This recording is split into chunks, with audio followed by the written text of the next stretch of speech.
Was, Normandie? Normandie! Ja, das ist ja sehr erfreulich. Ich bedanke mich sehr, mein lieber Hans. Dann sind wir einfach endgültig im Arsch. Wiedersehen! Rendu célèbre par cette séquence du film Le jour le plus long, Joseph Priller fut un des acteurs de ce jour que fut le débarquement de Normandie, le 6 juin 1944. Mais ce film fait un raccourci énorme sur ce que fut l'action de la Luftwaffe ce jour-là. Dans cette vidéo, nous allons voir un peu plus qui est Joseph Priller, résumer un peu l'histoire de la Jagdgeschwader 26 et du Focke-Wulf 190, et enfin remettre un peu de contexte et regarder ce qui s'est vraiment passé ce jour-là. Générique!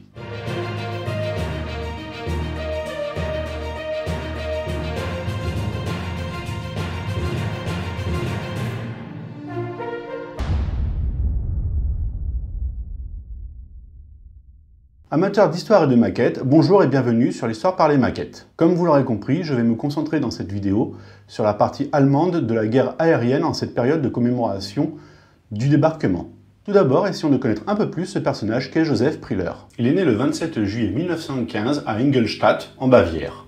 Après ses études, il se dirige vers l'armée, où il rentre en avril 1935 en tant qu'élève officier dans l'infanterie régiment 19. Il quitte un an plus tard ce corps d'armée pour rejoindre la Luftwaffe en octobre 1936 au grade d'Oberfenrier et poursuit son entraînement à Salzwedel. Il en sort en avril 1937 et est versé dans le premier groupe du Jagdgeschwader 135. Avec ce groupe, il participe en mars 1938 à l'annexion de l'Autriche. Le 1er novembre 1938, le groupe est renommé 1 Jagdgeschwader 233 et le 1er mai 1939, il devient le 1 Jagdgeschwader 51. Priller restera avec le groupe jusqu'en juillet 1939, puis rejoint le 1 Jagdgeschwader 71, un groupe formé autour de certains cadres du 1 Jagdgeschwader 51. Ce groupe deviendra le 1er novembre 1939 le second groupe de l'escadre 51. Priller devient alors le Staffelkapitan de la 6 Jagdgeschwader 51 en tant qu'officier de communication en octobre 1939. Pendant la drôle de guerre, le groupe est basé à Oettinger. Au moment de l'invasion de l'Europe de l'Ouest par les Allemands au printemps 1940, le groupe se retrouve à Dinant. Priller obtient ses premières victoires au-dessus de Dunkerque le 28 mai 1940 en abattant 2 avions, un Spitfire et un Hurricane. Il obtient de ce fait la Croix de fer 2e classe le 30 mai.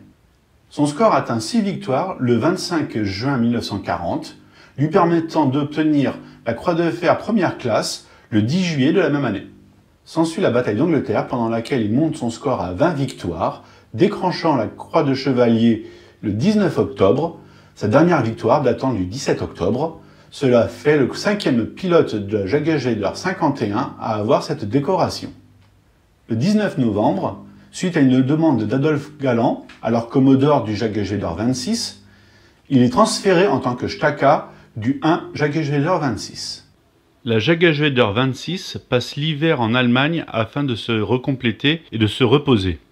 Entre juin et juillet 1941, il obtient 20 victoires de plus, dont 17 Spitfire, totalisant le 14 juillet 40 victoires, rajoutant alors les feuilles de chêne à sa croix de fer le 20 juillet. Il termine l'année à 58 victoires, prenant le grade de Hauptmann et passe Gruppencommander du 3 Jagdgeschwader 26 le 6 décembre, suite au départ d'Adolphe Galland. Le 5 mai 1942, il est à 70 victoires. Le 9 octobre, il fait sa première rencontre avec les bombardiers américains, les Dickus Auto, et détruit un B-24, suivi le 20 décembre par un B-17, sa 81e victoire. Le 1er janvier 1943, il est promu Major et prend le commandement du Jagdgeschwader 26 le 11 de ce mois. À la fin de l'année, il prend l'intérim du commandement de la Jagdfliegerführer 4 au sein de la Luftflotte 3. Le 4 janvier 1944, il est nommé Oberstleutnant.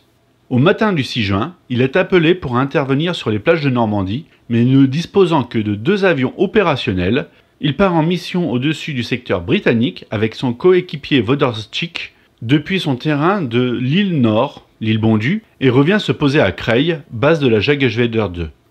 Le 7 juin, il ajoute un P-47 et un P-51 à son tableau de chasse, et le 15, il abat sa 100e victime, un B-24.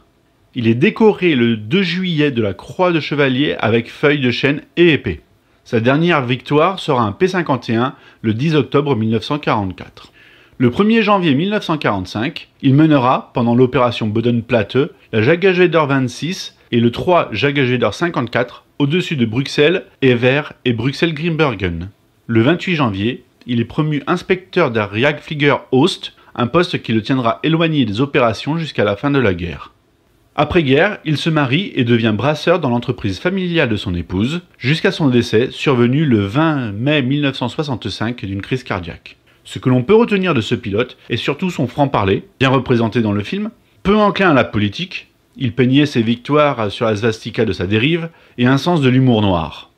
Il totalisera 101 victoires toutes obtenues sur le front de l'Ouest, étant le pilote ayant abattu le plus de Spitfire, 68, 11 bombardiers, 11 Hurricane, 5 chasseurs américains en 307 missions. Connu comme le Butcher Bird, Pigrièche en anglais, le Focke-Wulf 190 est l'un des chasseurs les plus iconiques de la Seconde Guerre mondiale. Son histoire et son étude nous plongent dans un monde complexe, c'est pour ça que je vais simplement tenter de le résumer ici. En automne 1937, le RLM émet une demande afin de s'équiper d'un nouveau chasseur qui viendra épauler le Bf-109 sorti quelque temps auparavant. La proposition de Kurt Tank, de chez Focke-Wulf, de présenter un chasseur à moteur radial fut acceptée, bien que les moteurs en ligne étaient plus en l'air du temps à l'époque. Cette proposition se base sur un moteur BMW, le 139, équipé de 14 cylindres en double étoile. À un moment, elle fut mise en doute par Udet et faillit même ne pas être concrétisée. Mais finalement, ce choix fut en partie motivé par la difficulté de Daimler-Benz à fournir les DB601 en quantité suffisante. En été 1938, une commande de 3 prototypes est passée. Le V1 quitte les usines en mai 1939. Il rencontre cependant de graves problèmes de surchauffe moteur, surtout au sol. Il effectuera son premier vol le 1er juin 1939. Malgré ses premiers tests concluants, les problèmes de chaleur persistent, notamment la température de la cabine qui monte à 55 degrés. Il faut attendre le 31 octobre 1939 avec la sortie du second prototype pour voir une tentative de correction de ce souci. Le prototype suivant, le V5, effectue son premier vol en avril 1940, équipé d'un nouveau moteur BMW 801, plus long et plus lourd. C'est en octobre 1940 que les versions de pré-production sortent des usines, les Focke-Wulf 190 A0, construits en 28 exemplaires et équipés du moteur BMW 801 C1 de 1600 chevaux. En mars 1941, 30 pilotes et mécaniciens du 2 Jagdgeschwader 26 partent à Rechlin pour s'entraîner sur ces appareils. Les problèmes de surchauffe n'ont pas encore été totalement résolus, ce qui amène un doute sur l'avenir de l'appareil. Cependant, les pilotes et les mécaniciens apprécient l'avion qui introduit une première dans le pilotage, le commando Gerät. Ce système permet, avec une seule commande, de gérer les paramètres du moteur, comme l'admission, le pas de l'hélice, l'allumage, etc. Un système innovant mais qui posa quelques soucis de conception. C'est en juin 1941 que sort la version A1 du projet, équipée de 2 MG-17 dans le fuselage, 2 MG-17 dans les emplantures d'ailes, ces 4 armes étant synchronisées avec l'hélice, et enfin 2 MG-FFM dans les ailes. Ces appareils viendront équiper le 2 Jagdgeschwader 26 au Bourget en août 1941. L'appareil présente toujours des soucis de surchauffe moteur et de par l'absence de turbocompresseur, ses performances en haute altitude se dégradent rapidement. Il voit sa première action au combat au-dessus de Dunkerque le 27 septembre. Il se révèle bien supérieur dans tous les domaines face au principal chasseur anglais de l'époque, le Spitfire Mk5. En novembre sort la version A2 réglant les problèmes de surchauffe, notamment en redesignant les échappements. L'autre particularité de cette version est le remplacement des MG-17 dans les ailes par des MG-151-20 et du moteur BMW 801 C2 de 1600 chevaux. Ils sont notamment utilisés en février 1942 par la Jagdgeschwader 26 lors de l'échappée du Gneisenau du Scharnhorst au travers de la Manche vers les ports allemands de la Baltique. Au total, 909 A2 et A3 seront produits. Au printemps 1942 sort la version A3 avec un moteur BMW 801 D2 de 1700 chevaux fonctionnant avec le carburant C3. La version A4 prend ensuite la relève en août 1942, dont la principale différence est l'installation de la radio Fug 16Z et son antenne courte sur le dos. Souvent, les MGFF sont démontés car considérés comme inutiles et alourdissant l'appareil. Il sera produit en 974 exemplaires. La sortie du A5 en novembre présente quelques modifications, notamment l'avancée du moteur de 15 cm l'apparition de volets mobiles d'aération au lieu d'ouïes dans le capot moteur. Il servira aussi d'expérimentation du module GM1 sous la désignation A5R4. En mai 1944, la sortie du A6 amène une modification de l'armement de bord par le remplacement des MG-FF-M d'El par des MG-151-20 et une radio Foug 16ZE à l'antenne circulaire sous le fuselage. Il fut le contemporain des Spitfire Mk9 et ces deux chasseurs s'équivalaient en performance dans les altitudes moyennes, le Focke-Wulf montrant des limites dans les hautes altitudes. La version A7 amena une nouvelle amélioration dans l'armement en remplaçant les MG-17 de capot par des MG-131, apportant une modification de celui-ci caractéristique. Ces deux versions furent produites jusqu'en mars 1944 à hauteur de 1192 et 701 appareils respectivement. La variante A8 fut la version la plus produite avec 6655 appareils. Elle est équipée du dispositif MW50 stocké dans un réservoir de 115 litres à l'arrière du fuselage.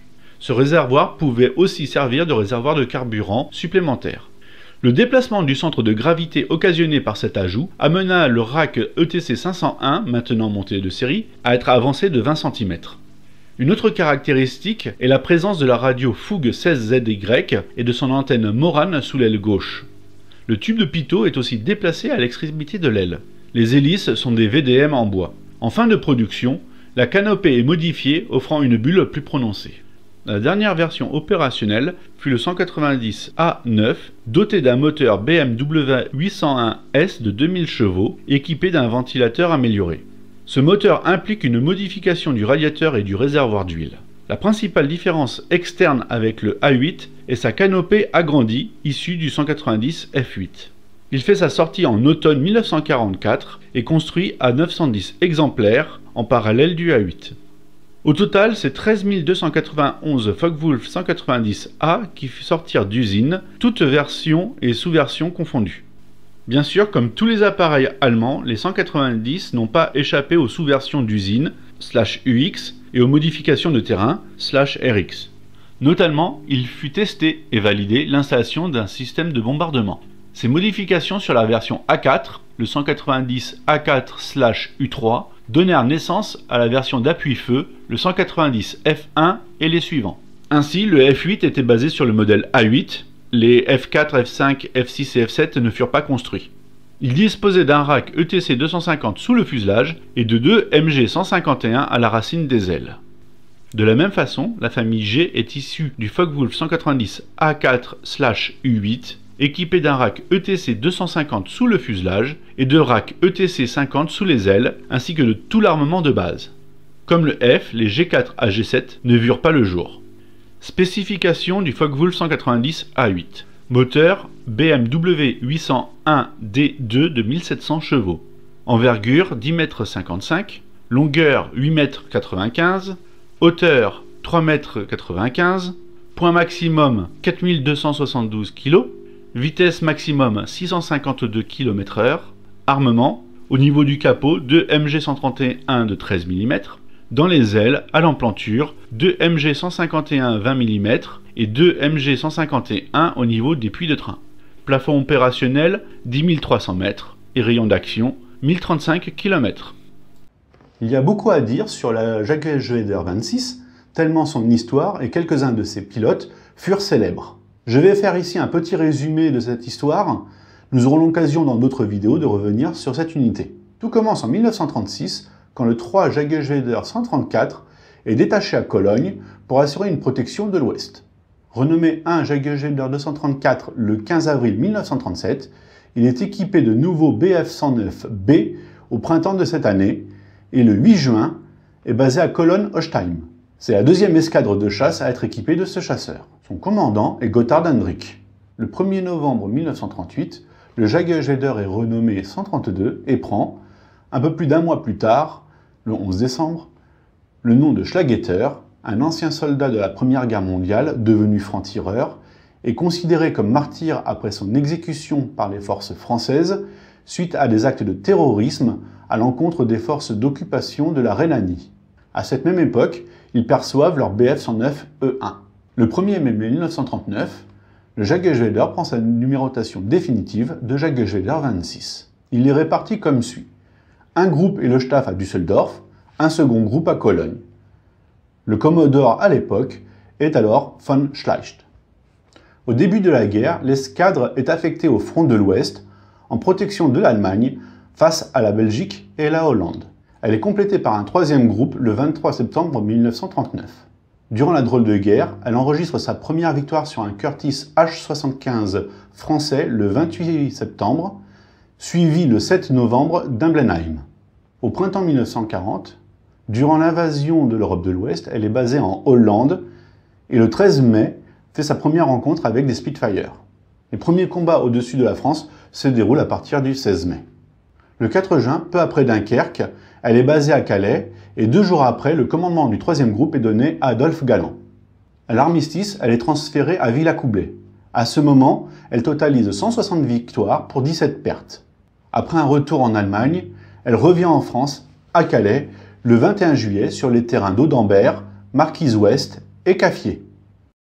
Pendant l'été, elle est principalement utilisée contre les convois britanniques. Durant toute la période précédente le débarquement, elle sera positionnée dans le nord de la France, en Belgique et dans les Pays-Bas, un groupe allant même rejoindre temporairement le front de l'Est en mars 1943 en échange d'un groupe de la Jagdgeschwader 54. Sa principale activité est la protection, au niveau des côtes, contre les incursions des bombardiers alliés. C'est à cette époque qu'elle prend, aux yeux de ceux-ci, le surnom d'Abbeville Boy, bien que tous les groupes ne soient pas basés à Abbeville.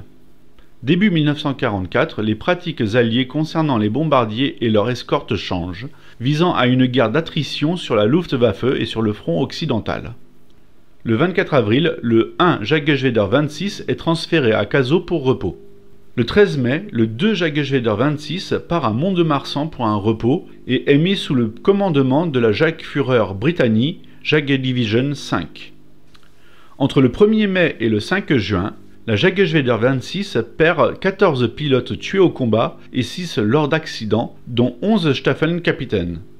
Elle comptabilise alors 106 pilotes, soit 50% de son effectif théorique.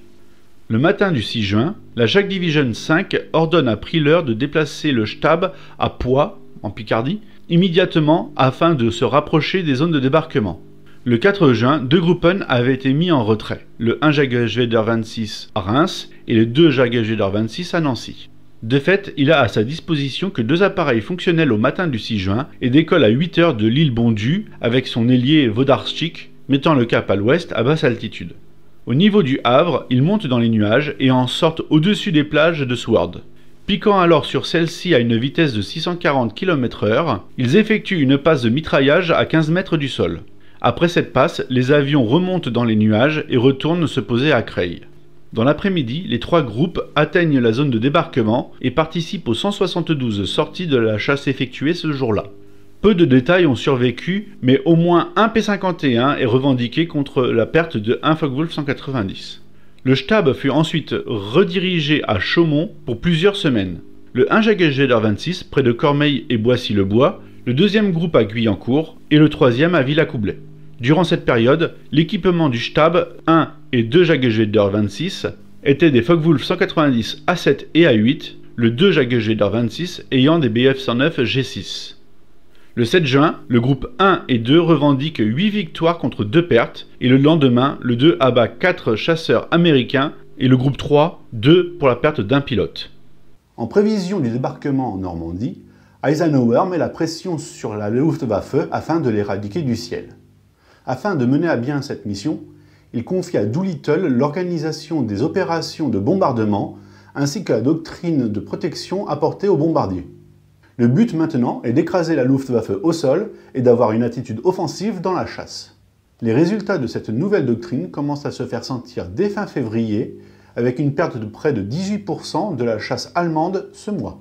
Sur le mois d'avril, la perte est estimée à 38%, et pour la Luftflotte 3, qui protège le nord de l'Europe, elle est de 24%. En mai, on peut compter 276 pilotes perdus et 487 appareils détruits. Depuis le début de l'année, et malgré les remplacements, le nombre de pilotes disponibles passe de 2395 à 2283, avec une perte totale de 2262 pilotes, soit presque 100%. Ces pertes amènent dans les rangs des nouveaux pilotes inexpérimentés, ce qui aggrave encore plus la situation. Au matin du 6 juin, il n'y a que 5 groupes de chasse et 2 de bombardement tactique, Sturmkampfgeschwader, présents en France. Mais seulement 2 sont proches du front de Normandie, répartis pour la chasse entre la Jagdgeschwader 2 et la Jagdgeschwader 26. Avant de parler en détail des actions de ces différents groupes, comparons quelques chiffres.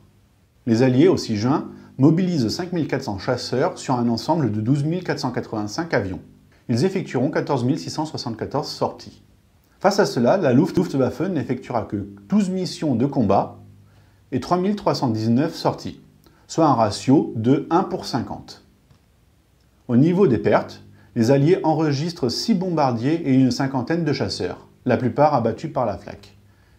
Les Allemands, eux, perdent 2 chasseurs de cause directe et enregistrent 24 victoires. Pour analyser plus en détail les opérations côté Luftwaffe, je vais prendre chaque groupe présent.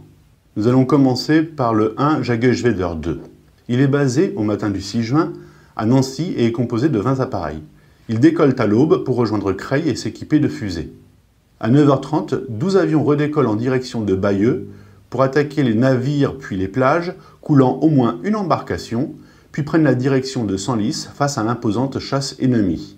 3 autres missions suivront ce jour, avec des victoires aériennes, notamment en collaboration avec le 1 Jagdgeschwader 26 et le 3 Jagdgeschwader 2, attaquant des chasseurs bombardiers peu avant midi. Une victoire à 11h57 sur un P-47, 10 km au sud de l'embouchure de l'Orne, une victoire attribuée à Bullingen, commodore de la Jagdgeschwader 2. À midi 15, c'est au tour d'un P-47 et d'un Typhoon de tomber à 20 km au sud de Caen. La dernière mission, en soirée, vise la tête de pont en collaboration avec la 3 Jagdgeschwader 2. Au niveau d'un pont sur la Rille, ils tombent sur un groupe de P-51 et en abattent 2. Le second groupe présent ce jour-là était le 3 Jagdgeschwader 2 à Fontenay-le-Comte en Vendée. Ils prennent l'air le matin en direction de Cormeilles-en-Vexin. Pendant ce vol, à midi 10, ils rencontrent des Typhoons et l'un d'eux est abattu à 20 km au sud de Caen.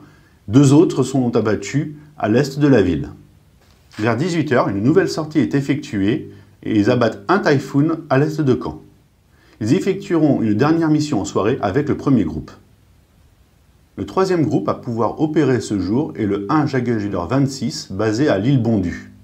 Le matin du 6 juin, l'officier des opérations du 2 Jagdkorps, corps aérien numéro 2, basé à Chantilly-Compiègne dans l'Oise et commandé par le général-major Werner Junke, appelle Priller, dit Pips, au téléphone pour qu'il mette son escadrille, la Jagdgeschwader 26, en état d'alerte. Priller n'avait que 2 Focke-Wulf 190 et un troisième hors d'état de vol à sa disposition. Il décolle à 8h pour un passage en strafing au-dessus de Sword Beach. Le reste du groupe rejoint la région. De nouvelles missions sont organisées entre 13h et 18h30 sur les navires de débarquement. Au cours de la journée, le groupe revendique 5 P-51 à 5 km au sud-est de Caen. Pour le groupe 2 Jagdgeschwader 26, toujours à Mont-de-Marsan, 16 appareils sont disponibles et décollent à 7h du matin en direction de Guyancourt qu'ils atteignent à 11h15.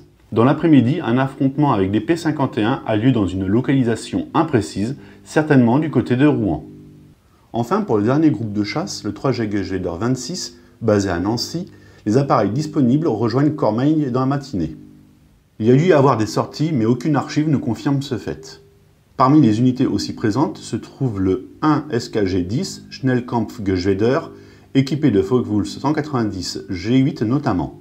Il décolle tôt et abattent aux alentours de 5h du matin 4 Lancaster entre Isigny et Carentan.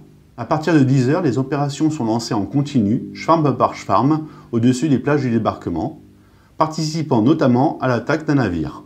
Enfin, le dernier groupe disponible est le 3 SG4 Schlachtgeschwader d'attaque au sol, équipé de Focke-Wulf 190 A6. Ils feront 3 sorties sur l'embouchure de l'Orne à partir de 17h et 51 sorties sur la tête de pont, sans que j'ai pu avoir d'autres informations.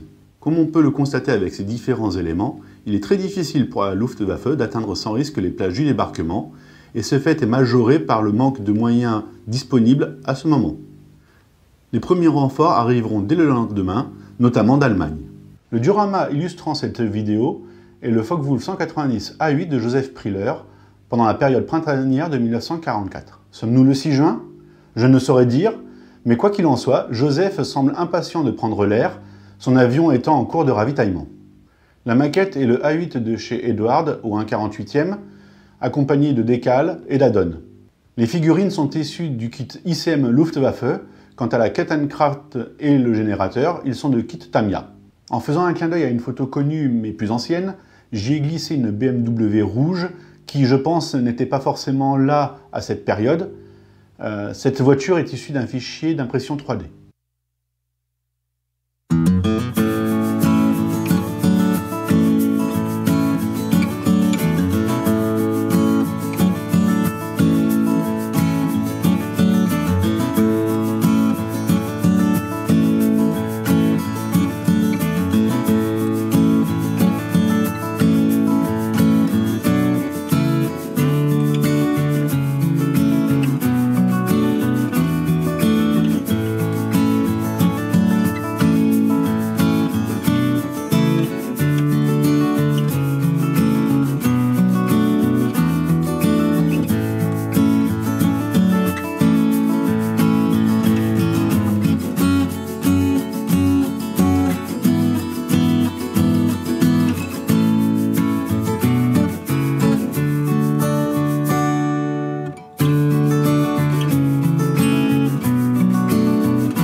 Si vous avez aimé cette vidéo, n'hésitez pas à commenter, partager, laisser un pouce bleu.